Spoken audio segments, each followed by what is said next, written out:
सबसे पहले इस टाइटल को समझते हैं। Dangers of डिवाइसिवनेस। डेंजर्स, खतरे। किस चीज़ के खतरे? विभाजन के खतरे, लोगों के बीच डिसएग्रीमेंट क्रिएट करने के खतरे, लोगों के बीच जो मैत्रीपूर्ण संबंध है उसे समाप्त करके लोगों को बांटने के खतरे। Pitting citizens of the north against southern parties is a hazardous ploy. देखो, पिट अगेंस्ट इसका मतलब होता है दो व्यक्तियों को या दो समूह को एक दूसरे के खिलाफ खड़ा कर देना। तो कुल मिला के भारत के उत्तरी क्षेत्र के जो लोग हैं उन्हें दक्षिण क्षेत्र की जो पार्टीज़ हैं उनके खिलाफ खड़ा कर देना, ये जो प्लॉय है, ये जो चाल है, ये बहुत ही ज़्यादा हजार्डस है, बहुत ही ज़्यादा खतरनाक है देश के लिए। With polling over in 379 of the 543 constituencies after the fourth phase in the general election, कि भारत में ये जो जनरल इलेक्शन चल रहे हैं इसके चौथे चरण के समाप्त होने के बाद पोलिंग जो है भारत में टोटल 543 निर्वाचन क्षेत्र हैं, उन निर्वाचन क्षेत्रों में से 379 में पोलिंग हो चुकी है, ओवर हो गई है पोलिंग, यानी हो गई है। द इलेक्टोरल कैंपेन्स यानी कि जो चुनावी अभियान हैं of parties have reached closure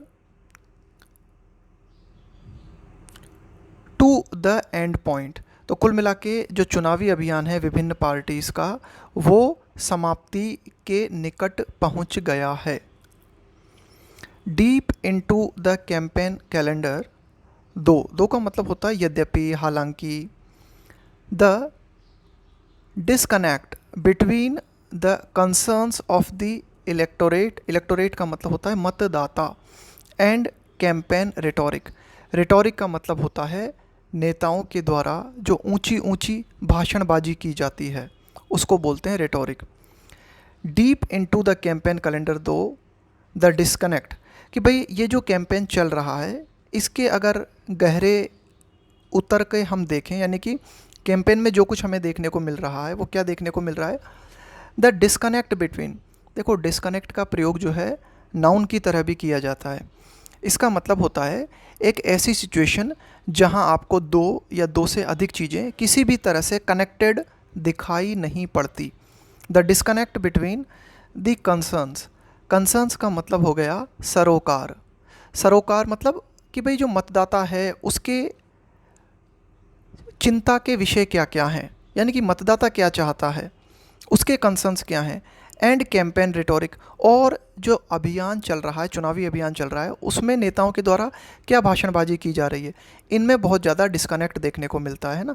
इनमें आप कह सकते हो कि ये दोनों बातों में बहुत ही ज़्यादा अंतर देखने को मिलता है। स्पेशली खास करके that of BJP linchpin. Linchpin का मतलब होता है कोई व्यक्ति या कोई वस्तु जो किसी ऑर्गेनाइजेशन के लिए बहुत ही महत्वपूर्ण है। तो यहाँ पे कौन है बीजेपी के लिए linchpin? Prime minister Narendra Modi. तो कुल मिला के जो कैंपेन रिटोरिक है ना, यहाँ पे जैसे कि हम बात करें कि बीजेपी के प्राइम मिनिस्टर नरेंद्र मोदी जो हैं, तो कुल मिला के जो कैंपेन रिटोरिक है रिमेंस, बना हुआ है, अनफॉर्चुनेटली, दुर्भाग्य से, इंटैक्ट। इंटैक्ट का मतलब होता है जैसे का तैसा, यानी कि बिल्कुल वैसा की वैसा। इंटैक्ट का मतलब होता है बिल्कुल कंप्लीट, नॉट डैमेज्ड। तो कहने का मतलब ये है कि जो इलेक्टोरेट है, जो मतदाता हैं, उसके सरोकार क्या हैं, इससे कोई मतलब नहीं है। जो चुनावी रिटोरिक है वो जैसा का तैसा बना हुआ है।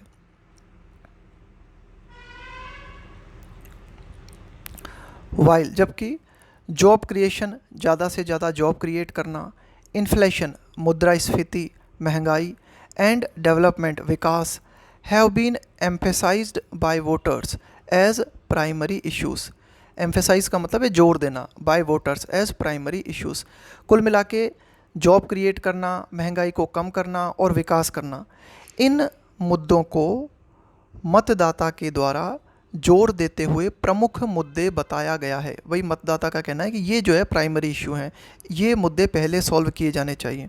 लेकिन mister Modi refuses to be driven by the, driven का मतलब है चालित होना, by the idea of contesting mainly on his government's record over 10 years of rule. लेकिन मिस्टर मोदी जो हैं वे इनकार कर देते हैं इस बात से चालित होने से, bye the idea of contesting mainly on, contest का मतलब है मुकाबला करना, on his government's record over 10 years of rule, कि मिस्टर मोदी की जो 10 साल की सरकार रही है, बीजेपी की जो 10 साल की सरकार रही है, उसके रिकॉर्ड के आधार पे चुनाव लड़ने से मिस्टर मोदी जो है वो इनकार कर देते हैं। एंड फोकसिंग ऑन, और उनका फोकस किस चीज़ पे है, मेजर्स, उन उपायों पे, टू एमेलियोरेट, एमेलियोरेट का मतलब होता है और इम्प्रूव करना किसी चीज़ को, है ना, और उसको बढ़ाना और सुधारना, on measures to ameliorate the main concerns. तो देखो क्या हुआ, and focusing on measures to ameliorate the main concerns, कि मतदाता जो हैं उसकी जो मुख्य चिंताएं हैं उनको जो है इम्प्रूव किया जाए, उनको इम्प्रूव करने के लिए जो है कुछ उपाय अपनाए जाएं, उन पे फोकस किया जाए। तो वो इन पर फोकस करने से जो है रिफ्यूज़ कर देते हैं, और उनका जो 10 साल का गवर्नमेंट का कैसा रूल रहा है उस आधार पे वे चुनाव लड़ें, तो उस पे वे चुनाव लड़ने से जो है इनकार कर देते हैं, वे इस चीज़ से चालित नहीं होते। इंस्टीड, इसके बजाय, ही सीक्स, मिस्टर मोदी जो है किस चीज़ को देखते हैं, किस चीज़ को चाहते हैं, he seeks to do what he has always revelled in, इसके बजाय मिस्टर मोदी जो हैं वो क्या चाहते हैं, वाट, क्या चाहते हैं वो, ही हैज़ ऑलवेज रिवेल्ड इन, वो उसी चीज़ को करना चाहते हैं जिस चीज़ को करना उन्होंने हमेशा से इंजॉय किया है। देखो, रेवल का मतलब होता है इंजॉय करना, किसी चीज़ को सेलिब्रेट करना, है ना। तो कौन सी चीज़ है जिसे वो इंजॉय करते रहे हैं, attacking the opposition with truths, half truths and non sequiturs. तो मिस्टर मोदी जो है इस चीज़ को बहुत ज़्यादा इंजॉय करते रहे हैं, और अभी भी उनकी यही पॉलिसी है कि जो विपक्ष है उस पर अटैक करना, विपक्ष पे हमला करना, सत्य के साथ, अर्ध सत्य के साथ, एंड नॉन सेक्विटर। नॉन सेक्विटर का मतलब होता है एक ऐसा स्टेटमेंट जो कि प्रीवियसली आपके द्वारा दिए गए स्टेटमेंट को लॉजिकली फॉलो नहीं करता। उदाहरण के तौर पे आपने कुछ बातें कही, आपने 2 बातें कही, तो जो बाद वाली बात है, जो पीछे आपने बात कही है, वो वाली बात आपके पहले कहे गए स्टेटमेंट से लॉजिकली मैच नहीं खाती, उसको फॉलो नहीं करती, तो उसको हम बोलते हैं non sequitur. A statement that does not correctly follow from the meaning of the previous statement, इसको हम बोलते हैं नॉन सेक्विटर। तो कुल मिला के नॉन सेक्विटर्स का प्रयोग करना, है ना, आधी सच्ची बातें या सच्ची बातों का प्रयोग करके विपक्ष पे अटैक करना, ये उनकी नीति रही है। Mister Modi's recourse to this is also helped by, तो मिस्टर मोदी का ये जो मार्ग है, उनका ये जो रास्ता है, इसकी मदद हुई है, यानी कि मिस्टर मोदी को उनका जो रास्ता है उस रास्ते में उन्हें हेल्प मिली है, किस चीज़ से, बाय द श्रिल नॉइस का मतलब हो गया तीखी आवाज़, of television and social media being a useful tool. तो मिस्टर मोदी को जो भी बातें वो कहना चाहते हैं, जिस तरह से वे अपना अटैक जो है विपक्ष पे करना चाहते हैं, तो मिस्टर मोदी को मदद मिली है किस चीज़ से, टेलीविज़न और सोशल मीडिया के शोर शराबे से।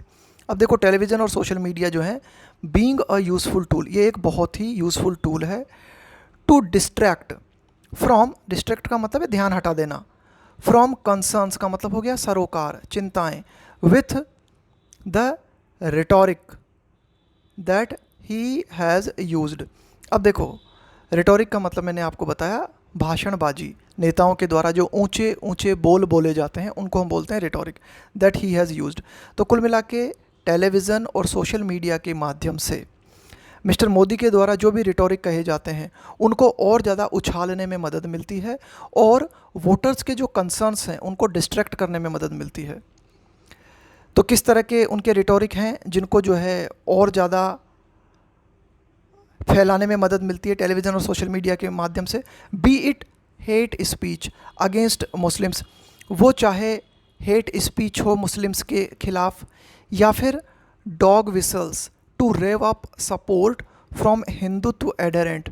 एडरेंट का मतलब होता है पक्का समर्थक, यदि आप किसी भी चीज़ के आप पक्के समर्थक हो तो इसका मतलब है आप एक एडरेंट हो, उसके बहुत ही कट्टर फॉलोअर हो। डॉग विसल का मतलब होता है, जब हम बात करते हैं डॉग विसल की पॉलिटिक्स के क्षेत्र में, तो एक ऐसा रिमार्क जो कि किसी खास वर्ग के लिए दिया जाता है, एक ऐसा रिमार्क जिसमें नस्लवाद की फीलिंग होती है, नफ़रत की फीलिंग भरी हुई होती है, उसको क्या बोलते हैं? Dog whistle. Dog whistles to rev up support. Rev up का मतलब होता है और ज़्यादा, जैसे बढ़ा देना किसी चीज़ को, उदाहरण के तौर पे लोगों को और ज़्यादा एक्साइट कर देना, उन्हें एक्साइटमेंट में ला देना। To rev up support from Hindutva adherent. तो कुल मिला के इस तरह के राजनीतिक रिमार्क्स का प्रयोग करना जिनके माध्यम से हिंदुत्व के जो कट्टर समर्थक लोग हैं उनका सपोर्ट जुटाया जा सके। तो ध्यान रखना, डॉग विसल्स का मतलब हुआ किसी भी तरह का कोई ऐसा रिमार्क जो कि पॉलिटिशियन के द्वारा दिया जाता है, जिसका उद्देश्य होता है कि एक पर्टिकुलर ग्रुप इस चीज़ को समझ ले, इस बात को समझ ले, और इस तरह के स्टेटमेंट्स में हमें नस्लवाद या नफ़रत की भावना देखने को मिलती है। तो कुल मिला के ये जो है उनकी पॉलिसी रही है ना, इस तरह की चीज़ों का वे प्रयोग करते रहे हैं कि वे मुस्लिम्स के अगेंस्ट चाहे हेट स्पीच हो या फिर जो हिंदुत्व के कट्टर समर्थक हैं उनका सपोर्ट जुटाना हो। अदर पार्टीज़, अन्य पार्टीज़ की अगर हम बात करें, including the Congress and it's public face, जिसमें कि कांग्रेस और कांग्रेस का एक आप कह सकते हो कि जो पब्लिक फेस है राहुल गांधी, वो भी शामिल हैं। Are also even if not to the same extent, कि भले ही टू द सेम एक्सटेंट का मतलब है उस डिग्री तक, यानी कि कांग्रेस पार्टी भी, और ख़ास करके यहाँ पे हम बात करें कांग्रेस के जो पब्लिक फेस है राहुल गांधी भी, वे भी क्या कर रहे हैं, भले ही उस डिग्री तक प्रयोग न कर रहे हो जिस डिग्री तक मिस्टर मोदी जा रहे हैं, लेकिन फिर भी अन्य पार्टीज़ भी इस बात की दोषी हैं, guilty of racking up identity issues. देखो, rack something up, rack up का मतलब क्या होता है कि जो पिछली बातें हैं उनकी फिर से बात करना। To talk again about a past event, मतलब कोई ऐसी बात जो भुला दी जानी चाहिए, लेकिन फिर भी आप जो है उसको फिर जो है उसकी फिर बात कर रहे हो, एक तरह से फिर से गड़े मुर्दे उखाड़ रहे हो, आप उसको फिर जो है चर्चा में बनाए रखे हो। तो अन्य जो पॉलिटिकल पार्टीज़ हैं वे भी इस बात की दोषी हैं कि वे भी क्या कर रही हैं, पिछली जो बातें हैं जैसे कि racking up identity issues such as those related to caste politics, कि अन्य जो पार्टीज़ हैं वे भी क्या कर रही हैं, इसी तरह के मुद्दों को, जैसे कि कास्ट पॉलिटिक्स, जातिवादी राजनीति से जुड़े हुए जो मुद्दे हैं, इन्हें फिर से जो है चर्चा में ला रही हैं, इनकी फिर से बातें कर रही हैं। But mister Modi and some of his colleagues have taken vituperation as a campaigning device to new levels. लेकिन मिस्टर मोदी और उनके कुछ सहयोगी जो हैं वे हैव टेकन विचुपेरेशन। विचुपेरेशन का मतलब होता है ऐसी लैंग्वेज का इस्तेमाल करना जो कि बहुत ही ज़्यादा नफ़रत से भरी हुई है, बहुत ही ज़्यादा कड़वाहट से भरी हुई है। तो कड़वाहटपूर्ण और नफ़रती भाषा का इस्तेमाल करने में, तो कुल मिला के एज अ कैंपेनिंग डिवाइस, यानी कि जो चुनावी अभियान है उसमें इसको एक डिवाइस के रूप में प्रयोग किया है, इसे एक उपकरण के रूप में प्रयोग किया है। विचुपेरेशन को कैंपेनिंग डिवाइस के रूप में प्रयोग करते हुए नए लेवल पे पहुंचा दिया है। किसने? मिस्टर मोदी और उनके कुछ सहयोगियों ने। तो ध्यान रखना, विचुपेरेशन का मतलब हुआ एक ऐसी लैंग्वेज जिसमें आपको बहुत ज़्यादा नफ़रत देखने को मिलती है, एंग्री क्रिटिसिज्म देखने को मिलता है, कड़वाहट देखने को मिलती है, उसको हम बोलते हैं विचुपेरेशन।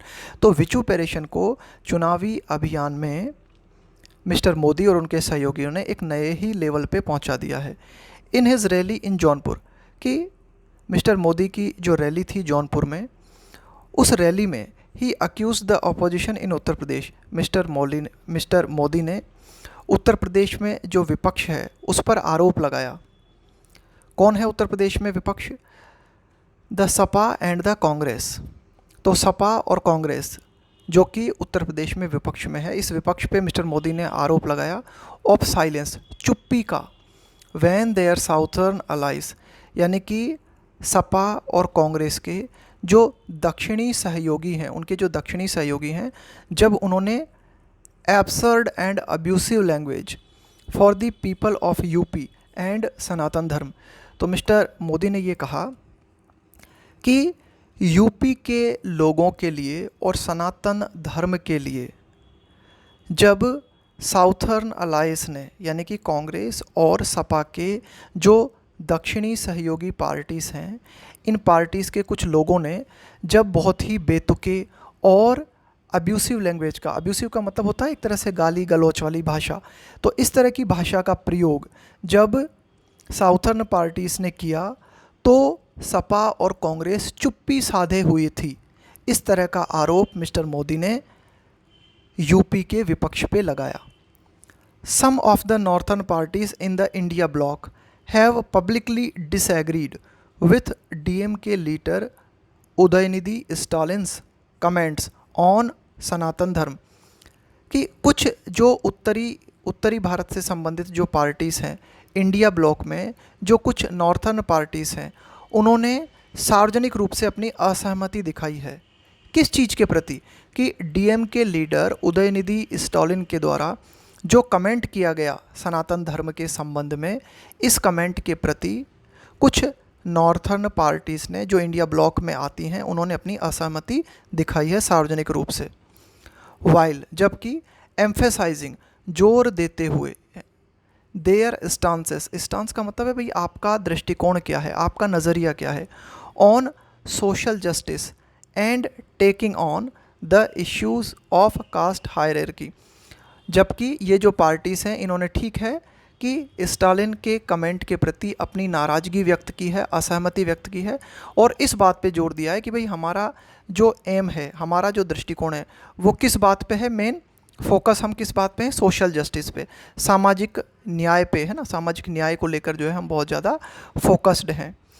And taking on the issue of caste hierarchy, caste hierarchy का देखो, हायरार्की का मतलब होता है, हायरार्की बहुत ही अच्छा वर्ड है, स्पेलिंग मिस्टेक्स में इसे बार बार पूछा जाता है, तो इसकी स्पेलिंग को ध्यान से देख लें। हायरार्की का मतलब होता है पदानुक्रम, कि ये जाति ऊंची है, फिर ये नीची है, फिर ये उससे नीची है, तो ये जो होता है ना सिस्टम, उसको हम बोलते हैं हायरार्की। तो कुल मिला के taking on the issue of caste hierarchy, तो ये जो नॉर्थर्न पार्टीज़ हैं इन्होंने जो है किस चीज़ पर जो है जोर दिया है, सोशल जस्टिस पे उन्होंने जोर दिया है, और ये जो कास्ट हायरार्की का इशू है इसको डील किया जाए, इस चीज़ पर भी उन्होंने जो है जोर दिया है। There is more that unites the politics of federalism and social justice espouse का मतलब होता है किसी चीज़ को अडॉप्ट करना, किसी चीज़ को सपोर्ट करना, by these parties then what divides them, यानी कि कोई बात है जो और भी ज़्यादा महत्वपूर्ण है, यानी कि वो बात जो जोड़ती है किस चीज़ को, politics of federalism and social justice espoused by these parties then what divides them, यानी कि इंडिया ब्लॉक के अंतर्गत जो पार्टीज़ हैं उन्हें जो चीज़ें डिवाइड करती हैं उसकी तुलना में कुछ अन्य बातें हैं जिनको ये पार्टी सपोर्ट करती हैं। जैसे कि हम कह सकते हैं कि जो फेडरलिज्म, संघवाद की राजनीति है, सामाजिक न्याय की जो राजनीति है, जिसको कि इन पार्टीज़ के द्वारा सपोर्ट किया जाता है, यानी कि इंडिया ब्लॉक के अंतर्गत जो पार्टीज़ हैं वो किस चीज़ को सपोर्ट करती हैं, फेडरलिज्म को सपोर्ट करती हैं, सोशल जस्टिस को सपोर्ट करती हैं। तो ये जो बातें हैं, ये बातें इन पार्टीज़ को जोड़ती हैं। हालांकि इनको डिवाइड करने वाले भी कारण हैं, लेकिन डिवाइड करने वाले कारणों की बजाय में इन्हें जोड़ने वाले जो कारण हैं वो ज़्यादा हैं। Questions related to linguistic nationalism such as, अब देखो कुछ ऐसे पॉइंट्स जो कि इन्हें जोड़ते हैं। कौन से ऐसे पॉइंट्स हैं, कौन से ऐसे प्रश्न हैं? Related to linguistic nationalism, linguistic nationalism का मतलब हुआ भाषाई राष्ट्रवाद, भाषा से जुड़ा हुआ राष्ट्रवाद। Such as the need for English as a link language, तो कुल मिला के भाषाई राष्ट्रवाद के तहत अगर हम बात करें ना, कुछ इस तरह के प्रश्न भी हैं। जैसे कि एक प्रश्न उठता है कि need for English as a link language, कि भाई इंग्लिश की ज़रूरत एक लिंक लैंग्वेज के रूप में पूरे देश में जो है इंग्लिश का प्रयोग। But that is to be expected from coalitions made up of different political parties.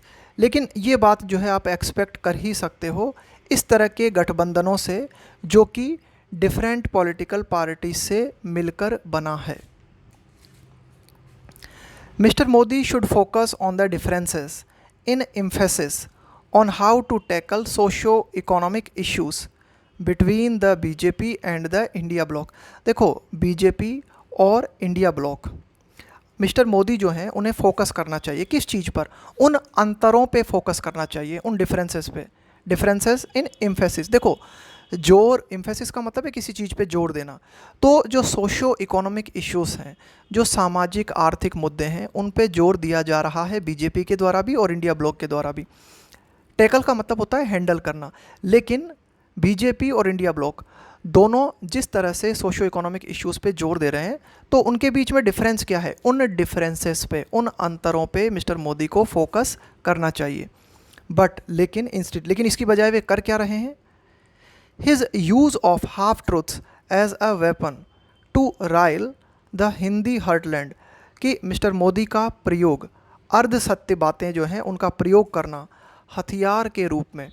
To राइल, राइल का मतलब होता है किसी को नाराज करना, to make someone angry. To rile the Hindi heartland against southern parties is problematic. लेकिन इसकी बजाय अर्ध सत्य बातों का हथियार के रूप में इस्तेमाल करके जो हिंदी भाषी क्षेत्र हैं उन्हें, जो दक्षिण की पार्टीज़ हैं उनके बीच में एक तरह की नाराज़गी क्रिएट करना, ये जो है प्रॉब्लमेटिक है, ये समस्याजनक है। एट ए टाइम, और एक ऐसे समय पर, when there is greater north south economic integration, एक ऐसे समय पर जब हमें बहुत ज़्यादा नॉर्थ और साउथ इकोनॉमिक एकीकरण देखने को मिल रहा है, इकोनॉमिक इंटीग्रेशन देखने को मिल रहा है। इंटीग्रेशन का मतलब होता है एकीकरण, यानी कि भारत का उत्तरी और दक्षिणी क्षेत्र जो हैं जब आर्थिक रूप से जुड़ते हुए दिखाई दे रहे हैं, यानी कि भारत के कई लोग हैं जो उत्तर से दक्षिण में आ रहे हैं, दक्षिण से उत्तर में जा रहे हैं, तो एक इकोनॉमिक इंटीग्रेशन देखने को मिल रहा है।